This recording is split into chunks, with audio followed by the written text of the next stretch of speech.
There is a moment in the year 1187 that every honest historian, Muslim or Christian, agrees changed the course of human civilization. A sultan stood at the gates of Jerusalem, the city that three of the world's great faiths had bled for, prayed toward, and killed for across centuries. A city that 88 years earlier had been taken by Crusader forces in a massacre so savage that the streets reportedly ran with blood up to the ankles of the horses. Every man, every woman, every child who had been inside those walls that day in 1099 was slaughtered. The Crusaders described it themselves in their own chronicles as a righteous purge. They celebrated it. They wrote songs about it. Now, 88 years later, it was this sultan's turn. He had the city. He had the army. He had every historical justification a man could ever want to do exactly what had been done before. Eye for eye, blood for blood. The world was watching, holding its breath, waiting for the inevitable. And instead, this man did something so unexpected, so disarming, so completely outside the logic of everything that surrounded him, that even his enemies could not explain it without feeling something shift inside their chests. He let them go. Every Christian civilian in Jerusalem, he let them go. He personally oversaw their safe passage. When he saw elderly men and women who could not afford the ransom fee, he paid it from his own treasury. When soldiers under his command began breaking formation to loot and harass the departing civilians, he stopped them. Not because he was weak, because he had decided long before he ever reached those gates what kind of man he intended to be, and no victory in the world was going to change that decision. His name was Saladin Yusuf ibn Ayyub. The world knows him as Saladin.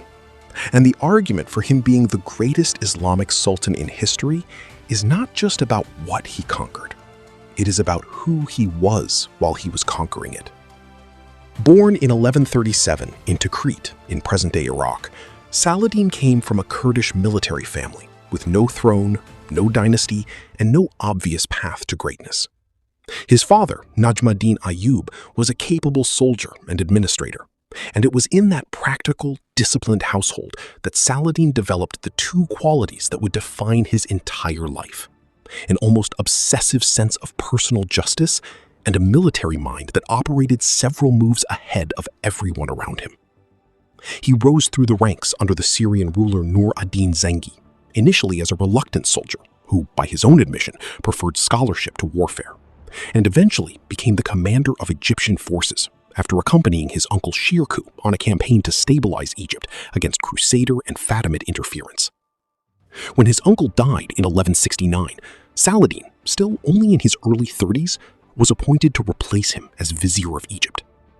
Within 2 years, he had quietly, carefully, and without a single major military confrontation, ended the Fatimid Caliphate and brought Egypt back under Sunni governance. He did it through administration, through loyalty building, through patience, not through chaos. That tells you everything about how this man operated. By 1174, Nur ad-Din had died, and the fragmented Muslim world of Syria, Egypt, and the surrounding regions had no single unifying authority. What followed was nearly a decade of Saladin consolidating power across the region, not through unnecessary bloodshed, but through a combination of military pressure, negotiated agreements, and the kind of personal reputation that makes people choose your side before the battle even starts. He was known as a man who kept his word. In the 12th century, in the middle of the Crusader era, in a political landscape where betrayal was the primary currency of power, a leader who simply kept his word was extraordinary. And this is where the story becomes something more than a military biography, because Saladin understood something about leadership that most rulers never figure out. He understood that the loyalty of your own people is worth more than any fortress. He was legendarily generous. Scholars, soldiers, servants, strangers who came to him with nothing, he gave. When he died in 1193, the man who had controlled Egypt, Syria, Yemen, and vast stretches of the Levant had less than 1 gold dinar and 47 silver dirhams to his name. 47 silver coins, because he had given everything else away. His treasury was empty, not from mismanagement, but from generosity. Think about that the next time someone tells you that power and goodness cannot coexist. The military campaign that defines his legacy began building toward 1187.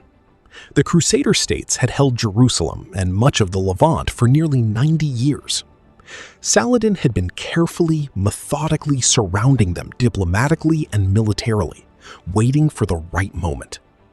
That moment arrived when Reynaud of Chatillon, the Crusader lord of the castle of Kerak, broke a truce and attacked a Muslim caravan that included pilgrims traveling to Mecca. Saladin had warned him twice.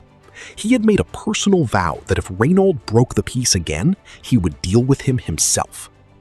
When news of the attack reached Saladin, he did not react with rage. He responded with a plan. At the Battle of Hattin in July 1187, Saladin drew the Crusader army under King Guy of Jerusalem out of their defensive positions and into the open desert near the Sea of Galilee. He cut off their water supply, he used fire to push smoke into their ranks, and on July 4th, 1187, he destroyed the largest Crusader army ever assembled in the Holy Land in a single engagement. It was one of the most tactically precise military victories of the medieval era. The Kingdom of Jerusalem effectively ended that day on the field at Hattin.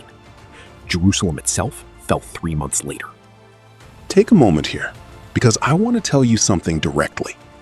You have been watching a channel called Media Point, and if you found this video through a search or through a recommendation, then you have just discovered something that most history platforms will never give you. Not the simplified version, not the version designed to fit a comfortable narrative. The real depth of Islamic history, documented, researched, and told with the full weight it deserves. If that is what you have been looking for, then subscribe right now. The community we are building here is made up of people exactly like you. People who feel the gap between what they were taught and what actually happened, and who want the real story. Hit subscribe and do not let this channel leave your feed, because what we are releasing next will go even further into the history they buried. Now, back to Saladin, because we have not yet talked about what made the Europeans react to him the way they did. And this is the part of his story that is almost never told in Western historical accounts, because it fundamentally dismantles a narrative about Islamic civilization that the West spent centuries constructing. When Richard I of England, Richard the Lionheart, arrived on the Third Crusade in 1191, he was widely regarded as the greatest military commander in Europe. The two men fought each other across months of grueling campaign and siege. And yet, what the historical record shows, drawn from both Muslim and Christian sources of the period, is that Saladin sent Richard fruit and iced water cooled from the mountain snows when Richard was ill during the siege of Jaffa. He sent him horses when Richard's horse was killed in battle because he refused to see a king fight on foot. He offered medical treatment to wounded Crusader prisoners. Richard himself, in correspondence with his own court, described Saladin as the greatest and most chivalrous ruler in the world. That was Richard, the English Crusader king, saying that about the Muslim sultan he was fighting. The irony is so complete it almost seems invented, but it is not. It is documented. It is historical record. The man that the West came to destroy was the man the West's own greatest warrior held up as the model of noble leadership. Saladin and Richard eventually reached a peace agreement in 1192, the Treaty of Jaffa, under which Christian pilgrims would be allowed safe access to Jerusalem. Saladin could have refused. He had the stronger position. He allowed it anyway, because peace that held was worth more to him than a dominance that required constant war to maintain. He died on March 4th, 1193, in Damascus, just months after the treaty was signed. He was 55 years old.